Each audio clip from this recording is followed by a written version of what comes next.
Shri Venkateswara gold తాకట్టులో ఉన్న మీ బంగారాన్ని విడిపించి కొనబడును.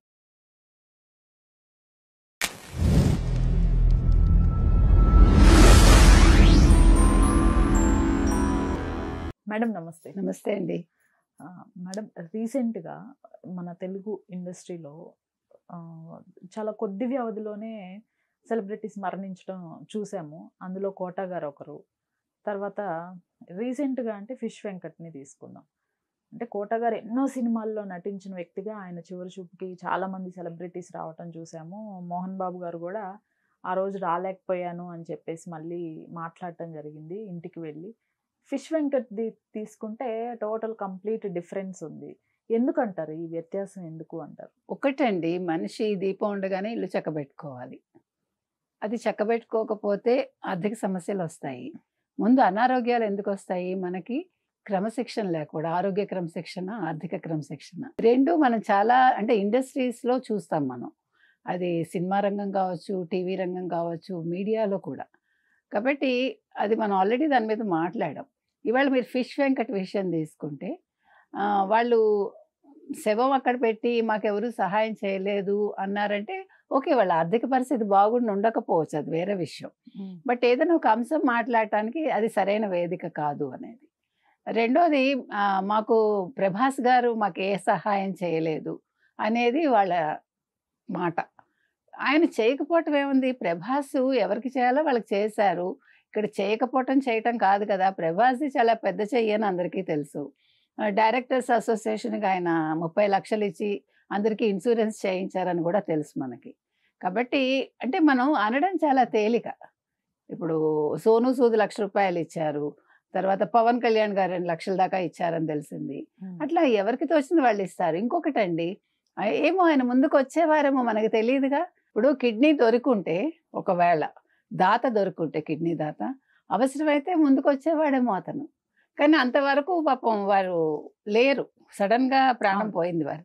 కాబట్టి మనం ఇండస్ట్రీలో ఉంటూ అంటే మనం గొంగట్లో తింటూ వెంట్రుకలు ఏరుకోవడం అంటారు, అట్లాంటివి చేయటం అనవసరం అంట.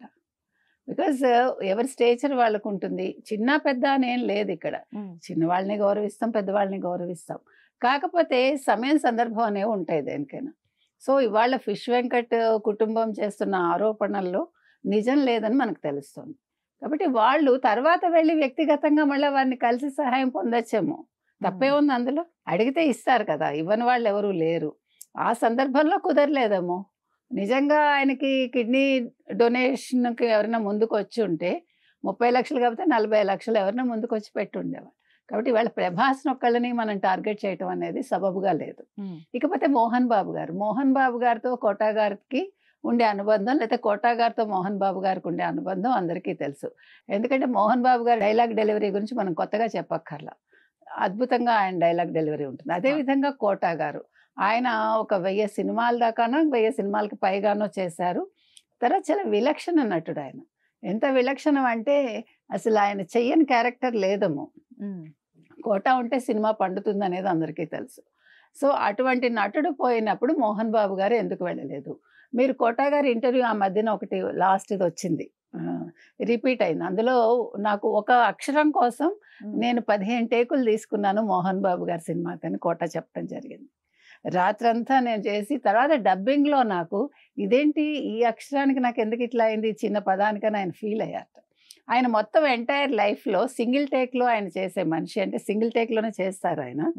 ఆ ఒక్క అక్షరం కోసం అలా అయింది అని ఆయన చెప్పడం జరిగింది. కాబట్టి 'కోట' గారు మరణించినప్పుడు అన్ఫార్చునేట్లీ మోహన్ బాబు గారు భారతదేశంలో లేరు. ఆయన విదేశాలకు వెళ్ళటం జరిగింది. వచ్చాక వారి ఇంటికి వెళ్ళటం, వారి ఫోటోకి నివాళులు అర్పించడం, వాళ్ళ కుటుంబ సభ్యుల్ని పరామర్శించడం కూడా జరిగింది. కాబట్టి అంటే ఎందుకు రాలేదు ప్రతిదానికి ఆమె ఇదే సోషల్ మీడియా మళ్ళా. సో మనం ఫస్ట్ నెగిటివ్ మన కన్ను వెళ్ళేది, అందులోంచి మనం పాజిటివ్ తీసుకుని ఓకే ఊర్లో లేరేమో, ఏదైనా పనిలో ఉన్నారేమో, మనం రకరకాలుగా కారణాలు వెతకాలి. అవి వెతకం మనం ఫస్ట్ రాలేదు అనేదే ప్రొజెక్ట్ చేస్తాం. కాబట్టి దానికి వివరణ ఇచ్చుకున్నారు మోహన్ బాబు గారు. చాలా గొప్ప నటుడు.